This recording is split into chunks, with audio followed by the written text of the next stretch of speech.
नजर सब पर। नमस्कार, आप देख रहे हैं 10 न्यूज और मैं हूं बियालमान। आज की बड़ी खबरें लेकर हम हाजिर हैं, बिना रुके बिना थमे। चलिए शुरू करते हैं फटाफट खबरों का सिलसिला।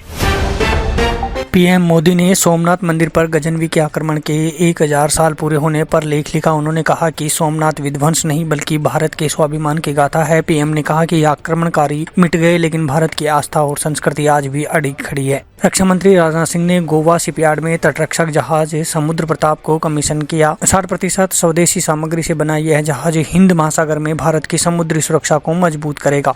मंत्री ने इसे आत्मनिर्भर भारत और मेक इंडिया की बड़ी उपलब्धि बताया।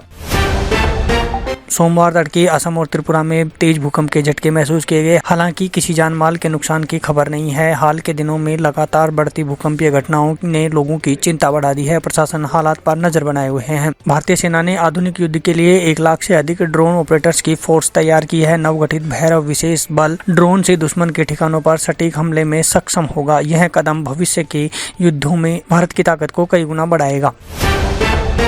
अमेरिकी राष्ट्रपति डोनाल्ड ट्रंप ने कहा कि भारत ने रूस से तेल आयात कम कर उन्हें खुश करने के लिए फैसला लिया। ट्रंप के मुताबिक प्रधानमंत्री मोदी जानते थे कि वह नाखुश हैं। यूक्रेन युद्ध के बाद भारत रूस का बड़ा खरीदार बना था, जिस पर अमेरिका ने पहले 25% टैरिफ लगाया था। डोनाल्ड ट्रंप ने वेनेजुएला के अंतरिम राष्ट्रपति डेल्सी रोड्रिग्स को चेतावनी दी है। उन्होंने कहा कि अगर अमेरिका की बात नहीं मानी गई तो उनका हाल मादुरो से भी बुरा होगा। ट्रंप ने कहा कि अमेरिका वेनेजुएला में हालात सुधारना चाहता है, जरूरत पड़ी तो सैन्य कदम भी उठाया जा सकता है।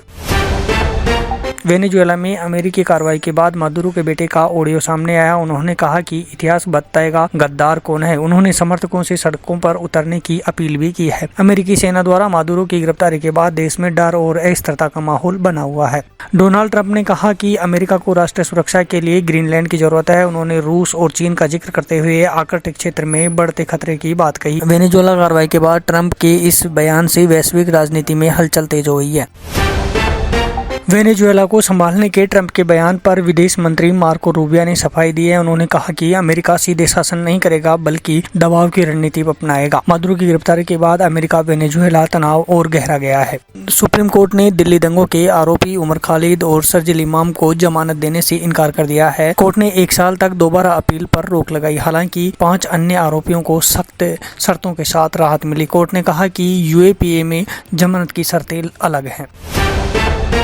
चामराजपेट इलाके में एक धार्मिक जुलूस के दौरान पत्थरबाजी की घटना सामने आई है। हमले में एक महिला श्रद्धालु घायल हुई। हिंदू संगठनों ने पुलिस में शिकायत दर्ज कर सख्त कार्रवाई की मांग की है। पुलिस मामले की जांच में जुटी है। पश्चिम बंगाल में बांग्लादेशी घुसपैठियों पर दिए बयान के बाद बीजेपी मुश्किल में है। मतुआ समुदाय में नाराजगी देख पार्टी ने बयान से दूरी बना ली है। वहीं ठाकुरनगर में मारपीट के आरोपियों ने सियासी तनाव बढ़ा दिया है। टीएमसी समर्थित संगठनों ने सड़क जाम की घोषणा की है।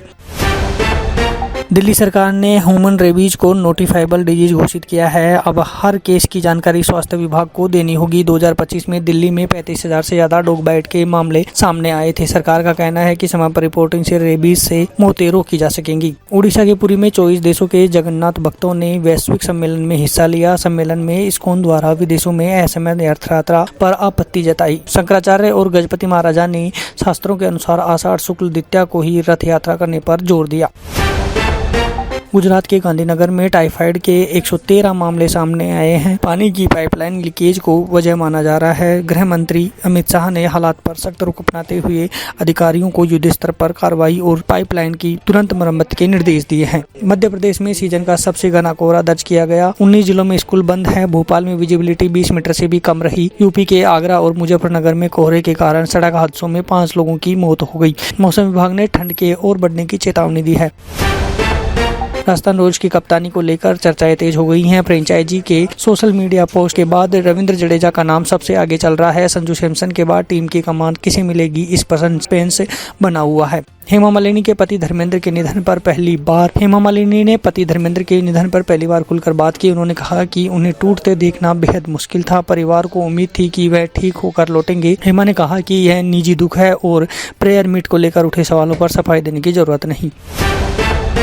मलयालम सुपरहिट फिल्म लोका चैप्टर 1 से चर्चा में आई कल्याणी प्रियदर्शन के बॉलीवुड डेब्यू के खबरें तेज है। कहा जा रहा है कि वह रणवीर सिंह के साथ नजर आ सकती हैं, हालांकि अभी तक इस पर आधिकारिक पुष्टि नहीं हुई है। नितेश तिवारी की मेगा फिल्म रामायण में अवतार जैसी मोशन कैप्चर तकनीक के इस्तेमाल की चर्चा है। सोशल मीडिया पर एक्टर की तस्वीर वायरल हुई है। 4000 करोड़ वाली इस फिल्म में रणबीर कपूर, साई पल्लवी और यश जैसे सितारे नजर आएंगे। तो ये थी आज की सभी बड़ी और जरूरी खबरें तेज रफ्तार में। अगर आप देश दुनिया की हर हलचल से अपडेट रहना चाहते हैं तो जुड़िए 10 न्यूज के साथ। मैं हूं बियाल मान, मिलेंगे फिर एक और बुलेटिन में। तब तक के लिए मुझे दीजिए इजाजत। जय हिंद। नजर सब